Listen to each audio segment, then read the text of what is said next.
Pemirsa, pro kontra kembali bergulir seiring rencana Kementerian Agama menjalankan program penceramah bersertifikat. Program yang diklaim bekerja sama dengan berbagai pihak ini bertujuan untuk mencetak penceramah yang memiliki bekal wawasan kebangsaan dan menjunjung tinggi ideologi Pancasila. Apa yang kami lakukan sekarang Kementerian Agama, kami membuat program yang kami namakan penceramah bersertifikat. Akan kami mulai bulan ini. Kami tahap awal kami cetak lebih kurang 8.200 orang. Semua agama sukarela. Ada sedikit gesekan-gesekan tidak setuju, tidak masalah. Kita lanjut terus.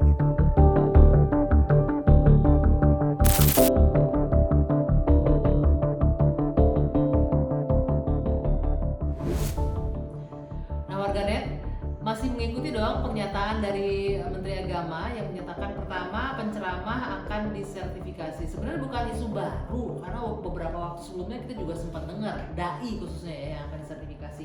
Kemudian yang kedua, agen radikal itu cenderung good looking katanya. Hati-hati yang good looking terutama tuh itu akan menjadi agen radikal. Nah, sekarang saya ngajak nih ketemu orang yang good looking, kayaknya 2 kali kena nih orangnya nih. Beliau penceramah juga dan good looking. Nah ini dia nih orangnya, Pak Ustadz Hilmi. Assalamualaikum Pak Ustadz. Salam Bang Gi, sehat Bang Gi? Alhamdulillah Pak Ustadz sehat ya. Sehat, Alhamdulillah. Nah ini Pak Ustadz langsung aja nih saya minta pendapatnya. Bagaimana tanggapannya Pak Ustadz dengan pernyataan Menteri Agama kemarin? Penceramah dulu nih yang akan disertifikasi. Oh, sertifikasi dulu, baik.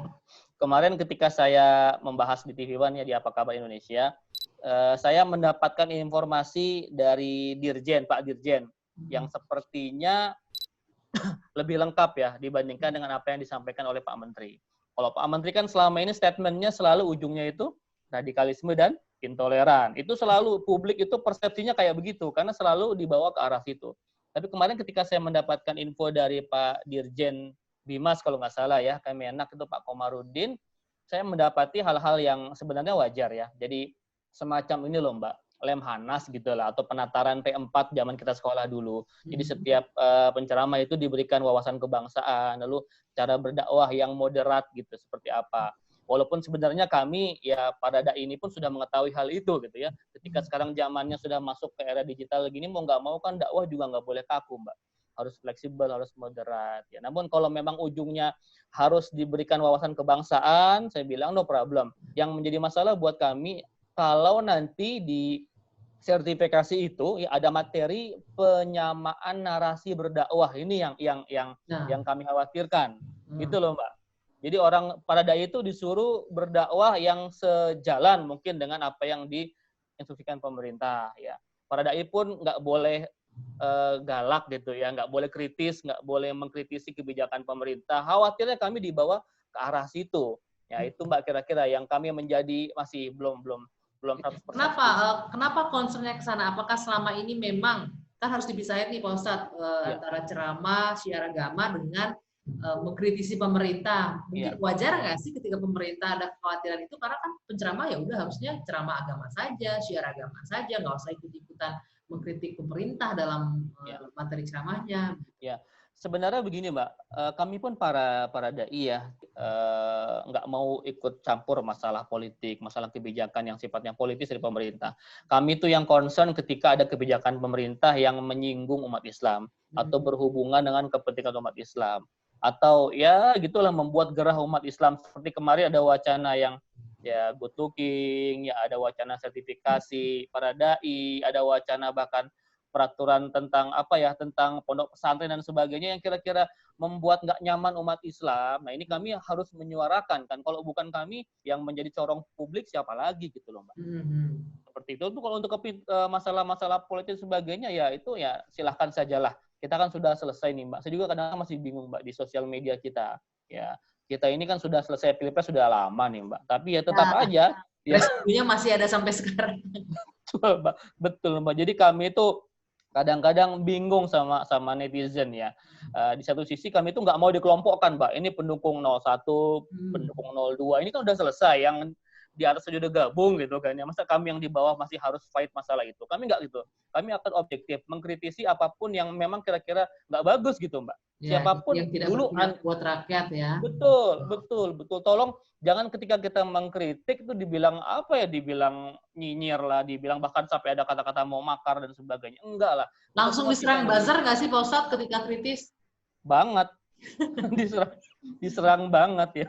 Ngomong-ngomong, Pak Ustadz ini yang paling sering dibully loh di Instagram, di sosial medianya paling sering dibully, diserang buzzer, tapi disebut Ustadz kadrun. Tapi asal tahu aja kalau ngikutin Instagramnya Pak Ustadz, selalu menjawabnya itu kalem sambil ketawa, cengengesan. Nah itu gimana tuh caranya Pak Ustadz? Kesel nggak sih baca komentar yang aneh-aneh? Jadi gini Mbak, ini saya mendapati dari informasi dari buzzer beneran Mbak, yang tobat, yang suka curhat ke saya, seperti halnya ada pengaduan. Ada ya buzzer tobat ya? Ada Mbak, itu viral kan? Masuk kemana-mana viral. Ada Mbak. Gini Mbak, cerita gini, di sosial media memang ada orang-orang dai seperti saya ya, yang kritis tapi mohon maaf ya, agak kasar gitu ya. Agak gitulah emosional dan sebagainya. Memang ya vulgar dan sebagainya. Saya sih nggak bisa menyalahkan ya. Mungkin itu memang sikap mereka seperti itu, silakan saja. Ketika ada kezaliman mereka bersikap keras, it's okay. Namun kalau saya nggak bisa. Saya selalu mengedepankan dakwah yang bil hikmah, dengan yang hikmah Mbak, dengan kebijakan, dengan sesuatu yang santai ya, penuh dengan cinta gitu kan. Makanya ketika ada orang mencaci maki saya dengan bahasa sekasar apapun, sering saya posting kan ya Mbak, di Instagram, di Twitter, di Facebook, itu semua saya balas dengan ya lucu-lucuan, saya balikin sambil ketawa, sambil gitulah. Ya semoga saja mereka, kadang-kadang gini Mbak, sifat di medsos itu ketika kita berkeras mendebat mereka itu nggak ada ujungnya Mbak, malah akhirnya kita terpancing, menguras energi ya. Betul, sia-sia gitu kan ya. Makanya ketika saya lucu-lucuan mereka bingung mau diapain lagi nih, nggak tersinggung enggak, malah dilucu-lucuin gitu kan ya. Tapi benar-benar nggak kesel ya Pak Ustadz baca komentar-komentarnya? Dulu awal-awal manusiawi kesel lah Mbak, dicaci maki dengan kata-kata kasar, kata-kata binatang. Ustadz juga manusia sih ya. Oh iya manusiawi, fitrahnya seperti itu. Namun saya pahami kesini ketika saya kesel buat apa gitu kan. Nah akhirnya setahun terakhir ini saya buat kenapa nggak saya jadikan sebagai pembelajaran buat umat bagaimana menyikapi para buzzer yang belum tentu orang beneran itu Mbak. Karena sebahagian mereka itu robot ya. Sebahagian mereka itu satu orang mungkin tapi akunnya banyak ya. Gimana supaya kita fokus terhadap garis perjuangan dan tidak kemana-mana habis energinya, yuk sudah abaikan saja yang seperti itu. Tugas kita ini kan mengkantar opini Mbak. Ini kita kan sedang social media war gitu kan, sedang perang kita kan ya, perang opini ya.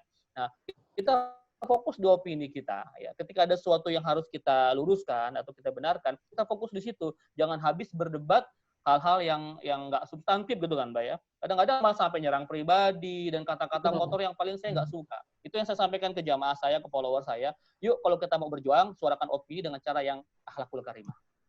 Betul, tetap sopan santun gitu. Biarin aja deh buzzernya capek sendiri gitu. Yes, gitu. Nah, satu lagi nih Pak Ustadz. Iya.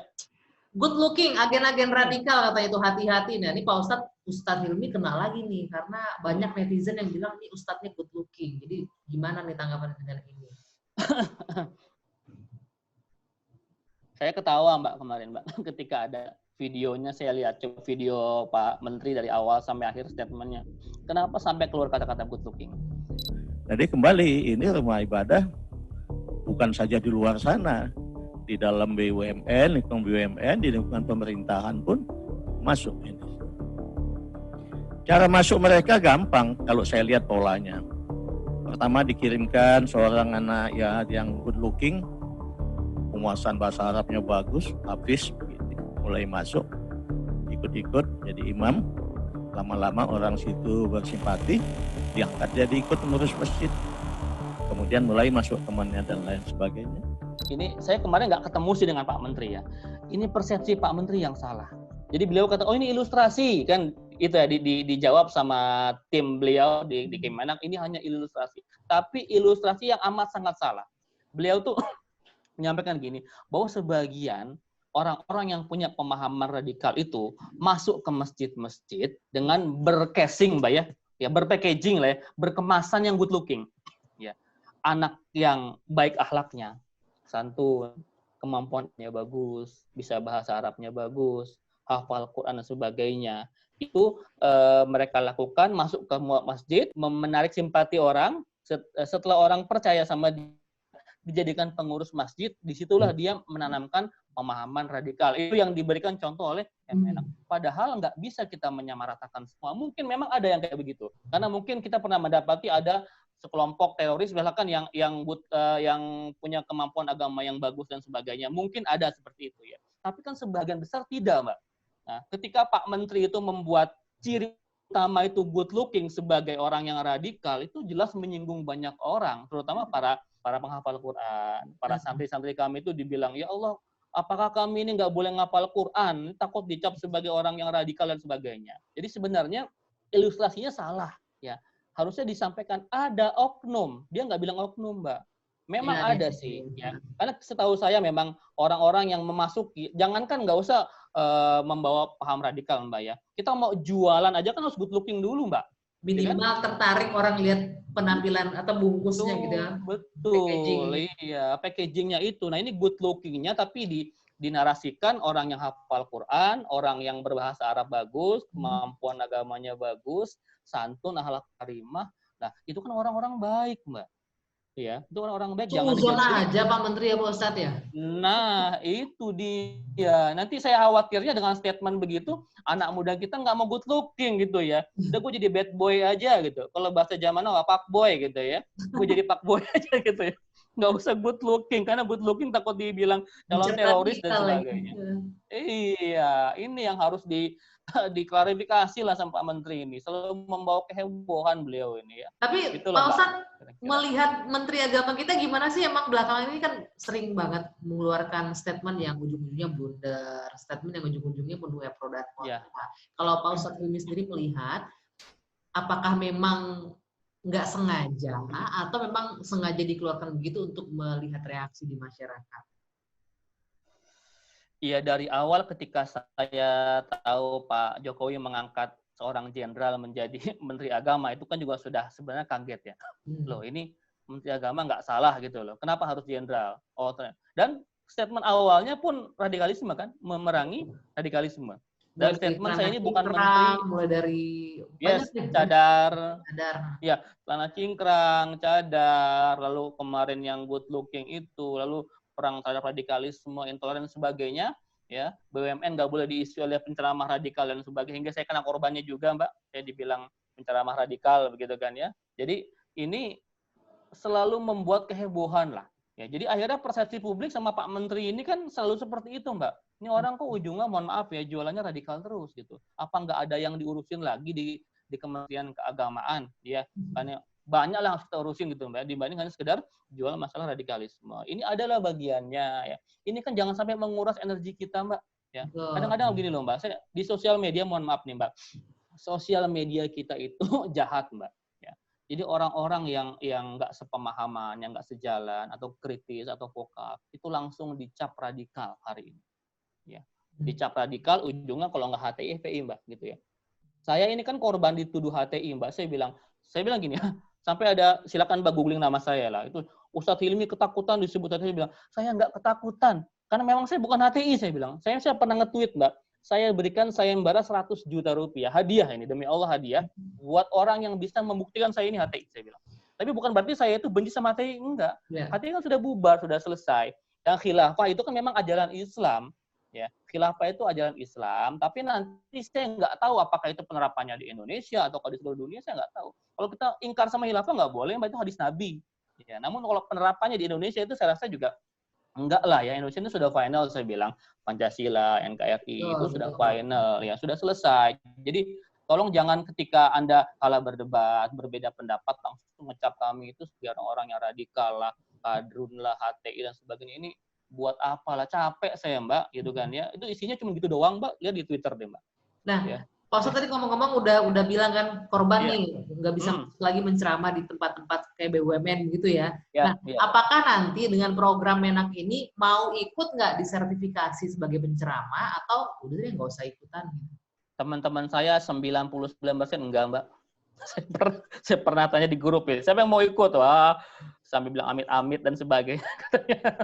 Jadi gini, Mbak ya. Kan ada 8 ribuan tuh rencananya tuh Pak Ustadz. Mungkin Kenapa? ada 8 Halo, Mbak. ribuan penceramah kan rencananya akan disertifikasi. 8.500 katanya begitu ya. Oh, betul. Nah, Iya. kalau memang tujuannya untuk menertibkan, kenapa enggak? Halo? Gitu. Iya. Halo Mbak, halo. Bisa Ya, dengar, baik. Pak Ustadz? Oke, baik. Jadi gini, sebenarnya yang dikhawatirkan sama teman-teman saya yang nggak bersedia ikut sertifikasi adalah ketika nanti ada, tadi saya bilang di awal Mbak, penyamaan narasi berdakwah, bahwa dakwah tuh harus begini. Jadi seperti disetir ya. Sedangkan sertifikasi itu kan kalau guru itu yang digaji sama pemerintah ya. Kalau di Singapura tuh di sertifikasi tuh memang nggak digaji, para dai digaji oleh pemerintah. Namun kalau di Indonesia kan nggak ada seperti itu. Ketika ada seperti certified untuk para dai mengajar, ini kompeten apa tidak? Kalau MUI sih it's okay lah ya, memang yang berkompetensi di bidang itu. Namun ketika pemerintah ya hanya untuk sekedar menyampaikan katanya sih wawasan kebangsaan dan sebagainya, itu mah sebenarnya Mbak, umat Islam nggak perlu diajarin, apalagi dai-nya ya. Wawasan kebangsaan itu pasti harus ya auto dimiliki lah sama seorang dai Mbak. Orang kata Allah kan juga wa'tasimu bihablillahi jami'an wala tafarraqu. Berpegang teguhlah pada tali Allah itu berjamaah, bersatu Mbak. Wala tafarraqu, dan haram hukumnya berpecah belah. Itu garis utama dakwah kita Mbak. Bersatu, tidak boleh berpecah belah sama saudara seiman dan saudara yang lain iman. Itu memang sudah menjadi garis kita. Jadi sebenarnya nggak perlu diajarin lagi. Itu masalah-masalah yang normatif lah, dari zaman SMP juga udah ada penataran P4 kan. Ya, begitu-begitu aja kan sampai sekarang. Gitu ya Mbak?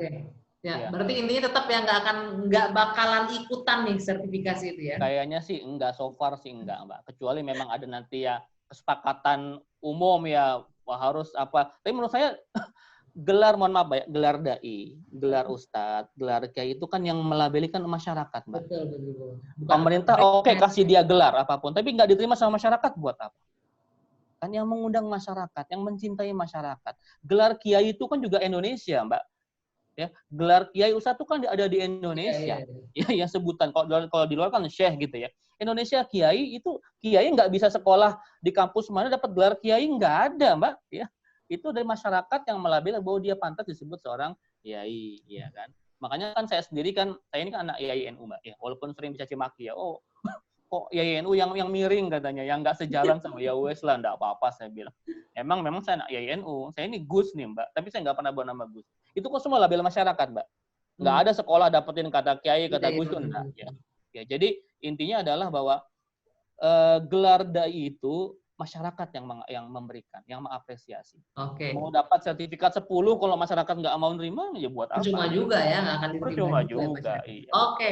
Baik, Pak Ustadz, Gus Hilmi. Baik, terima kasih Gus Hilmi. Terima kasih. By the way, Gus Hilmi, selamat hari pernikahan dengan Dinda. Terima kasih. Ya. Salam hormat buat Mbak Dinda. Terima kasih. Sehat keluarga. Terima kasih Pak Ustadz atas waktunya. Ya. Amin. Terima kasih.